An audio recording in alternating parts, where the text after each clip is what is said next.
Bismillahirrahmanirrahim. Assalamualaikum warahmatullahi wabarakatuh. Marhaban ya Ramadan, bulan yang akan merontokkan dosa-dosa umat Muhammad, dan Allah lipat gandakan segala amal ibadah yang umat Muhammad lakukan di bulan suci Ramadan.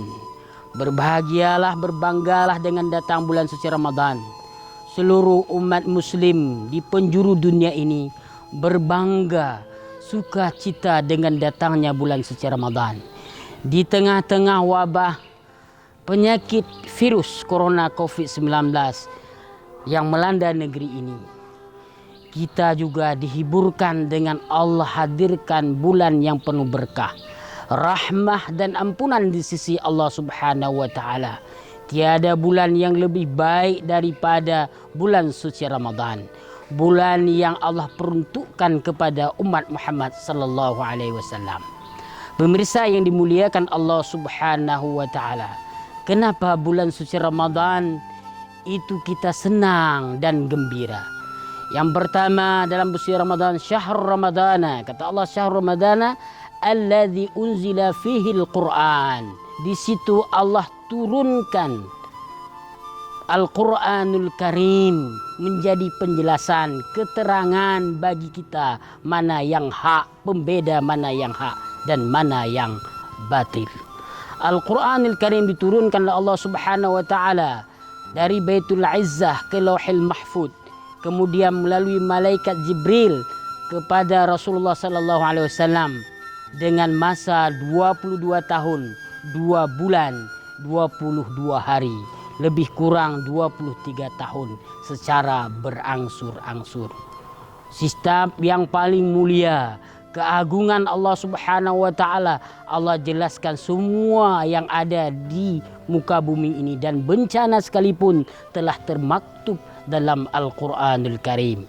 Pemirsa yang dimuliakan Allah Subhanahu wa taala, di bulan suci Ramadan juga Allah hadiahkan satu mahkota yang paling besar di satu bulan, yaitu malam yang lebih baik daripada 1000 bulan. Inna anzalnahu fi lailatul qadr wa ma adraka ma lailatul qadr lailatul qadri khairum min alfi syahr. Allah katakan malam itu lebih baik daripada 1000 bulan. Ini ada asbabun nuzul ayat.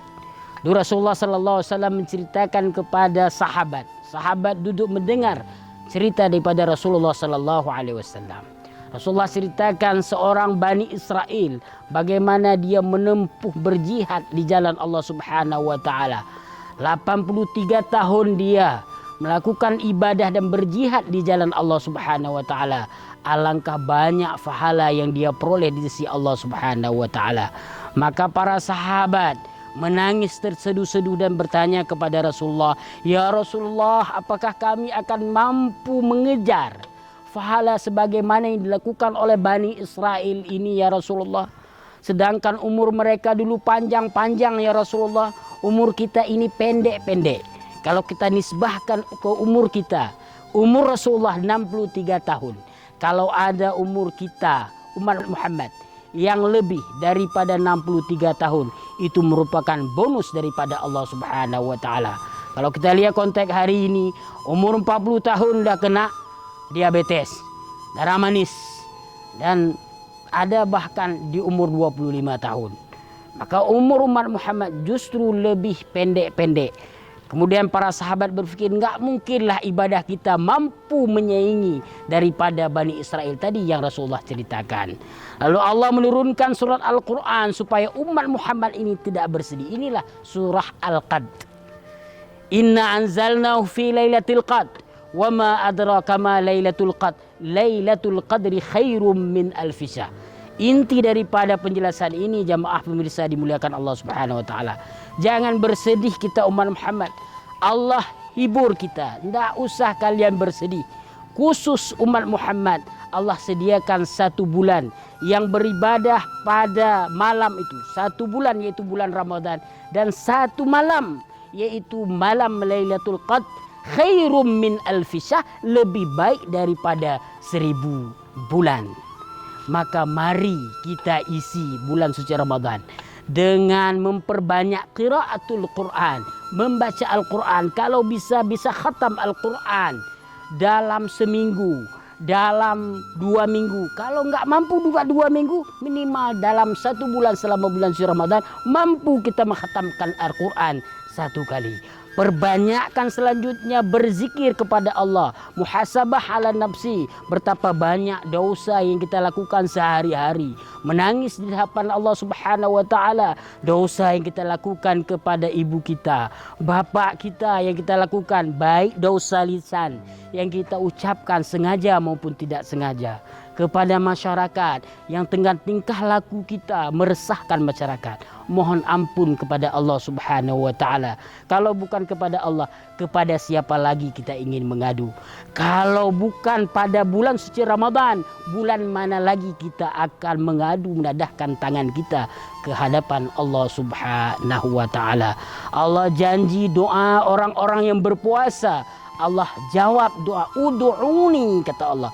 Panggil aku, minta padaku, astajib lakum, niscaya aku kabulkan apa yang kamu minta. Ini janji Allah Subhanahu wa taala. Innahu la yukhliful mi'ad. Allah tidak mengingkari janjinya. Kalau kita betul-betul berdoa, betul-betul bermunajat, betul-betul bertasbih dan meresapi dosa yang pernah kita lakukan dengan penyesalan, pasti Allah akan mengabulkan doa-doa kita yang kita lakukan sehari-hari, dosa kita sehari-hari, dan akan Allah lontokkan, akan Allah rontokkan sebagaimana rontoknya dedaunan dari pohon di masa musim kering. Jamaah dimuliakan Allah Subhanahu wa taala. Mudah-mudahan dengan datangnya bulan yang penuh berkah dan ampunan, Allah ampuni segala dosa kita umat ini, khususnya wabah yang melanda negeri ini. Mudah-mudahan Allah cabut daripada malapetaka ini. Maka marilah bersenang dengan datang bulan suci Ramadan. Satu poin yang paling penting menyambut bulan suci Ramadan, jangan sampai ada masyarakat membuat pesta-pesta di panti, mabuk-mabukan, bercampur antara pria dan wanita sehingga akan mendatangkan bencana. Bukan seperti itu menyambut bulan suci Ramadan. Menyambut bulan suci Ramadan dengan memperbanyak muhasabah halan nafsi, introspeksi diri, kemudian kita berbanyak berdoa, memperbanyak diri untuk siap menghadapi bulan Ramadan. Hari ini mulai kita perbanyak dengan bersedekah, dengan memperbanyak solat-solat sunat, dengan memperbanyak doa. Ya Allah, panjangkan umurku ya Allah, mudah-mudahan aku bisa menunaikan puasa sampai habis ini ya Allah. Doa itu yang harus kita ucapkan dalam hati dan lisan kita.